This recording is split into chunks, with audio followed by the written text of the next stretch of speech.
கிழக்கு நியூஸ் நேயர்களுக்கு வணக்கம். நான் பத்ரி சேஷாத்ரி.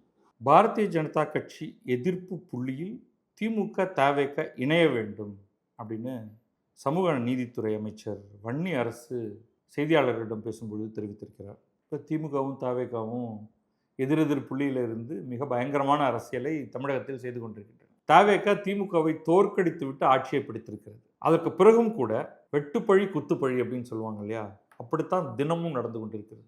சட்டமன்றத்தில் பேசும்பொழுது முதல்வர் விஜய் அவ்வளவு காட்டமாக திமுகவை விமர்சிக்கிறார். திமுக பதிலுக்கு ரொம்ப ஸ்ட்ராங்கான ஒரு எதிர்வினையை கொடுக்கிறது. கரூர் போயிருக்கும் பொழுது அவ்வளவு கடுமையாக முதல்வர் விஜய் திமுகவை ரொம்ப அது எக்ஸ்ட்ரீம் லெவலுக்கு போய் விமர்சித்தார். இன்ஃபேக்ட் கரூரில் நடந்த அந்த துயரச் சம்பவத்திற்கு 41 பேரை இழந்த அந்த சம்பவத்துக்கு கிட்டத்தட்ட திமுக தான் காரணம் அப்படிங்கிற மாதிரியான ஒரு சதித்திட்டத்தை அவர் வெளிப்படுத்தினார். இதை 4-5 பேர் திமுக தரப்பிலிருந்து அதை கடுமையாக எதிர்க்கிறார்கள் உடனடியாக. அப்படிப்பட்ட நிலையில் வன்னி அரசு திமுகவும் தவேகவும் பாரதிய ஜனதா கட்சியை எதிர்ப்பதற்காக இணைய வேண்டும் அப்படின்னு கேட்கறது சிரிப்பைத்தான் வரவழைக்கிறது. அவர் சொல்றது என்ன அப்படின்னு பார்த்துருவோம். நாங்கள் அனைவருடனும் நட்பில் உள்ளோம். சரி, நீங்கள் நட்பில் இருக்கலாம், அனைவரிடமும் இல்லை. பை டெஃபினிஷன் பாஜகவோடையும் நட்பில் இல்லை, பாமகவோடையும் நட்பில் இல்லை. அது அவரே சொல்லிடுறாரு. அனைவருடனும் சொல்லுவது திமுக, அதிமுக, தவேக என்னும் இந்த 3 பேரோடும் நட்பில் உள்ளோம். அதில் கூட அதிமுகவோடு கொஞ்சம் குறைவான நட்பில் உள்ளோம். ஆனால் பாஜக சனாதன சமூக விரோத கருத்துக்களை மக்களை பிரிக்கின்ற கொள்கையை கொண்டுள்ளதால் இங்கேயும் சனாதனத்துக்கான குழப்பம் வருகிறது. வச்சுட்டு போகிறாங்க, இருக்கட்டும். அக்கட்சியை கொள்கை எதிரி என்கிறோம். கட்சியை கொள்கை எதிரி அப்படின்னு சொன்னது தவேக தான். நீங்கள் எதிரி அப்படின்னு தான் இது வரைக்கும் சொல்லிட்டு வந்தீங்க. சரி, நீங்களும் அதை கொள்கை எதிரின்னு வச்சுக்கோங்க. அதே போலத்தான் பாமகவை எதிர்க்கிறோம். ஏன் பாமகவை எதிர்க்கிறீங்க? பாமகவுக்கும் உங்களுக்கும் தனிப்பட்ட விரோதம் தானே தவிர ஒரு காலத்தில் 2 பேரும் சேர்ந்துருந்தீங்க. இப்போ ஏன் எதிர்க்கிறீங்க அப்படிங்கிற தகவல் நீங்கள் இங்கே சொல்லலை. அவங்க சனாதன கருத்துக்களை வைத்திருக்கிறார்களா? சமூக விரோதம்னு யார் மேலே வேணாலும் கருத்தை தூக்கி போட்டுடலாம். மக்களை பிரிக்கின்றவர்கள் யார் மேலே வேணாலும் ஒரு இதை பழியை தூக்கி போட்டுடலாம். பாஜகவின் உத்தி அல்லது அவர்களது மறைமுக செயல் திட்டம் என்பது ஒரே நாடு ஒரே மொழி என்பதாகும். ஒற்றை ஆட்சி முறையை கொண்டு வருவதும் மாநில உரிமை பேசும் கட்சிகளை அழித்தொழிப்பதும் தான் அவர்களது இலக்கு. ஆகவேதான் நாட்டின் நன்மை, இறையாண்மை, ஒற்றுமைக்காக பாஜக எதிர்ப்பு என்ற புள்ளியில் இண்டி கூட்டணியில் திமுகவும் தவேகவும் இணைய வேண்டும் என்கிறோம். என்னென்ன சிக்கல் இருக்குன்னு பாருங்க. இதில் இண்டி கூட்டணி யாரை சுற்றி அமைக்கப்பட்டிருக்கிறது அப்படின்னா காங்கிரஸை சுற்றி. காங்கிரஸும் தவேகவும் ஒரு கூட்டணியில் இருக்கிறார்கள் தமிழகத்தில். திமுக காங்கிரஸோடு கூட்டணியில் இருந்து இப்பொழுது காங்கிரஸால் துரோகம் செய்து விட்டார்கள் என்று சொல்லப்படக்கூடிய ஒரு நிலையில் இருக்கிறது. அப்போ அந்த இண்டி கூட்டணியில் காங்கிரஸை மையமாக வைத்து திமுக சேருமா? சேராது. அதில் தவேகவையும் சேர்த்து கொள்ளுமா? சேர்த்து கொள்ளாது. ஏற்கனவே அதே கூட்டணியில் இருக்கக்கூடிய மம்தா பானர்ஜியாக இருக்கட்டும் அல்லது அரவிந்த் கெஜ்ரிவாலாக இருக்கட்டும், இவர்கள் பல்வேறு குழப்பங்களை பல்வேறு காலகட்டங்களில் செய்திருக்கிறார்கள். ஒன்றாக சேர்ந்து பேசுவார்கள். ஆனால் மேற்கு வங்கத்தில் கூட்டணி எதுவும் கிடையாது, நான் தனியாகத்தான் நிற்பேன் என்று மம்தா பானர்ஜி சொல்லுவார். இன்றைக்கு தோற்றுவிட்ட பிறகு எல்லோரும் என்னை காப்பாற்ற ஓடியாங்க அப்படிங்கிறார். இன்னொரு பக்கம் நீங்கள் அரவிந்த் கெஜ்ரிவாலை எடுத்துக்கொண்டால் அவர் இண்டி கூட்டணியில் இருக்கிறார். டெல்லி அல்லது பஞ்சாப் தேர்தல் என்றால் நான் யாரோடனும் சேர்ந்து போட்டி போட மாட்டேன், மற்ற இடங்களில் எல்லாம் என்றால் நம்ம சேர்ந்து ஏதாவது பண்ணலாம் அப்படிம்பார். அப்போ அவரை வச்சுக்கிட்டு நீங்கள் என்ன மாதிரியான ஒரு கூட்டணியை நீங்கள் ஏற்படுத்துவது? அது ஒரு பெரிய சிக்கல்.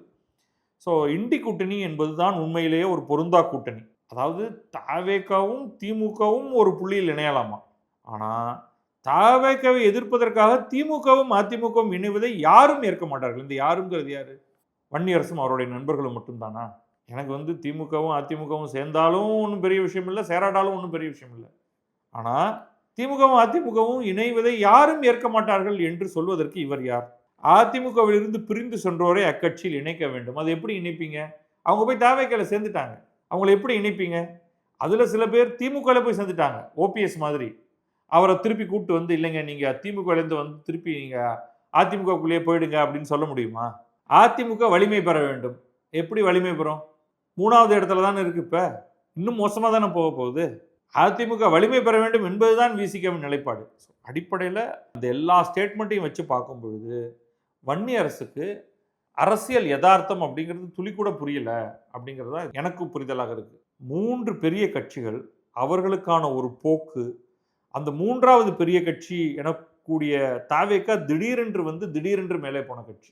திமுக, அதிமுக அதனால் 2வது 3வது இடங்களுக்கு தள்ளப்பட்டு விட்டன. இதுல சுத்தி இருக்கக்கூடிய 10 சிறிய கட்சிகள் இருக்கு.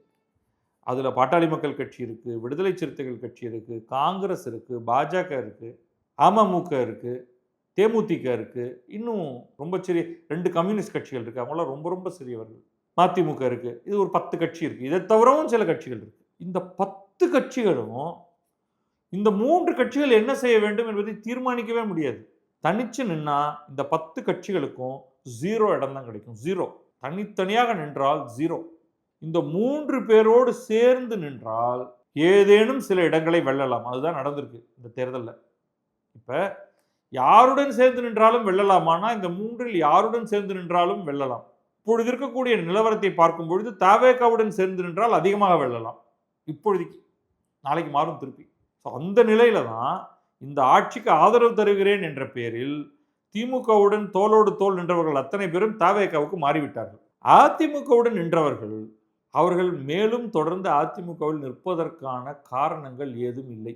ஒரே காரணம், வேற யாரும் சேர்த்துக்க மாட்டாங்க அப்படிங்கிறது ஒன்று மட்டும்தான் காரணமாக இருக்க முடியும். பாஜகவுக்கு ஃபார் எக்ஸாம்பிள் அதிமுக விட்டா யாரும் சேர்த்துக்க மாட்டாங்க. அந்த அதிமுக கூட சேர்த்து கொள்ளுமா இனிமேல் அப்படிங்கிறது ஒரு சந்தேகம்.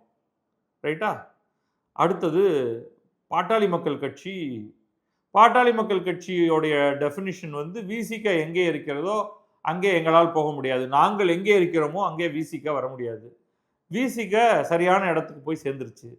அப்போ உண்மையில சொல்ல போனா இன்றைக்கு பாட்டாளி மக்கள் கட்சி திமுகவுடன் கூட கூட்டு சேரலாம். திமுகவுடன் சேரலாம், அதிமுகவுடன் சேரலாம். தனியாக நின்றால் அவர்களுக்கு ஒரு பயனும் இல்லை.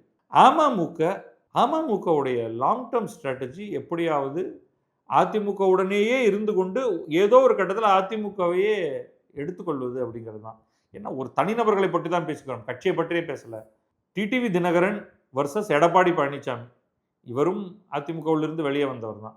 அப்படி இருக்கும் பொழுது இவரால் எடப்பாடி பழனிசாமிக்கு பதிலாக அந்த இடத்தை பெறுவதற்கு ஒரு வழி இருக்கிறது.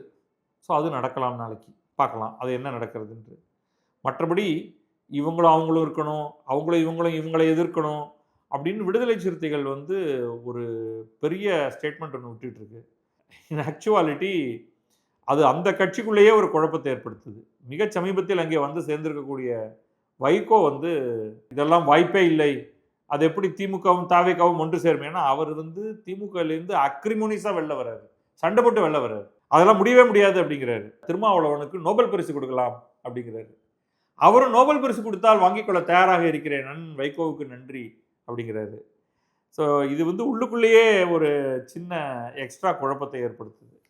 ஸோ இண்டி கூட்டணியில் திமுக மீண்டும் சேர்வதற்கான வாய்ப்புகள் மிக மிக குறைவு அப்படின்னு தான் நான் நினைக்கிறேன். தவேகா சேர்வதற்கான வாய்ப்புகள் இருக்கு. இண்டி கூட்டணியில் சேரணும்னா அவங்க காங்கிரஸோடு ஒத்து போக வேண்டும். அதுதான் அடிப்படை நிலை. தமிழகத்தில் அதாவதுங்க மத்தியில் நம்ம இப்படியெல்லாம் பண்ணுவோம், தமிழகத்தை பொறுத்தவரை நம்மெல்லாம் வெவ்வேறு திசையில் இருப்போம் என்றால் எப்படி அது ஒத்து போகும்? அதை தொண்டன் எப்படி விரும்புவான்? அவன் எப்படி களத்தில் போய் திமுகவும் தவேகாவும் இண்டி கூட்டணியில் இருக்கின்றன என்றால், இங்கே நாடாளுமன்ற தேர்தல் அடுத்து 2029 நடக்கும் பொழுது தொகுதி உடன்பாடு செய்து கொள்வார்களா? இந்த இடத்துலலாம் அவர் நிற்பாரு, இந்த இடத்துலலாம் இவர் நிற்பாருன்னு மீண்டும் காங்கிரஸுக்காக திமுக களத்தில் சென்று வாக்கு கேட்குமா? என்ன, அதாவது இவங்கெல்லாம் இவ்வளவு காலம் அரசியலில் இருக்கிறவங்க யதார்த்தமான அரசியலை பற்றி ஒன்றும் தெரிந்து கொள்ளாமல் ஏதோ கற்பனையில் பாஜகன்னு ஒருத்தன் இருக்காங்க, அவனை எதிர்க்கணுங்க, அவனை எதிர்க்கிறதுக்காக நம்ம என்ன வேணாலும் பண்ணலாங்கன்னு இவர்கள் எங்கே உட்கார்ந்து பாஜகவை எதிர்க்க போகிறார்களோ தமிழகத்தில், இந்த 3 பேரும் இருக்கிறது தமிழகத்தில் மட்டும்தான். தவேகாவும் திமுகவும் விசிகாவும் இருக்கிறது தமிழகத்தில் மட்டும்தான். தமிழகத்தில் இல்லாத ஒருவர் யார் என்றால் அது பாரதிய ஜனதா கட்சி. அண்ணாமலையும் போனதற்கு பிறகு பாரதிய ஜனதா கட்சிக்கு சுத்தமாக அதோடைய சப்போர்ட் பேஸ் கம்ப்ளீட்டாக போச்சு. இருக்குது, ஏதோ கொஞ்சம் இருக்குது. ஆனால் அதை போய் எப்படி எதிர்க்க போகிறாங்க? அல்லது ஒரு பெரிய செயல் திட்டத்தில் தேர்தல் தவிர மற்ற நேரங்களில் எதிர்ப்போம், அதுக்கு வேணால் நம்ம ஒன்று சேருவோம் அப்படின்னு சொல்கிறாங்களா? தேர்தலை தவிர வேறு என்ன இருக்கிறது இவர்களிடம்? இது ஒரு கனவு கற்பனையாக இருக்கிறது. என்னை பொறுத்த வரைக்கும் நான் அதை எப்படி பார்க்குறேன்னா, திருமாவளவனுக்கு வந்து 2 ஃப்ரெண்ட்ஷிப்பையும் விட முடியல. ஆனா அரசியல்ல வந்து நிகழ்வுகளுக்கெல்லாம் நீங்க யார் நிகழ்வுக்கு வேணாலும் போயிட்டு வரலாம். தேர்தல் அரசியல் அப்படின்னு வந்துருச்சுன்னா, இவர் எனக்கு நண்பர், இவரும் எனக்கு நண்பர். இவர் 2 பேரையும் சேர்த்துக்கொண்டு நான் இல்லாத ஒரு எதிரியோடு சண்டை போடப் போகிறேன் என்பதெல்லாம் ஒருபோதும் நடக்காது. அந்த கற்பனையை வேண்டுமானால் இவர்கள் சொல்லிக்கொண்டே இருக்கலாம். வேற யாரும் அத சீரியஸா கூட எடுத்துக்கல. அதான் இதனுடைய முக்கியம் என்ன அப்படின்னா, விசிக சொல்ற இந்த விஷயத்த அது போத் அப்ப வன்னியரசு சொல்றதே வந்து திருமாவளவன் சொல்றாரேங்கிறதுனால அதை ஆம்பிளிஃபை பண்றாரு. மற்றபடி இது வந்து தெளிவற்ற ஒரு கருத்தாகத்தான் இருக்கிறது. அத மற்றவர்களில் ஒருவர் கூட அத வந்து ஒரு இம்பார்ட்டன்ட் இஷ்யூவா எடுத்துக்கிட்டு, அது கமெண்ட் சொல்லணும்னு நினைக்கலங்கிறதிலிருந்தே, அது எவ்வளவு பெறுமதி அதற்கு இருக்கிறது என்பதை தெரிந்து கொள்ளலாம். நன்றி, வணக்கம். நான் பத்ரி சேஷாத்ரி. இது கிழக்கு நியூஸ்.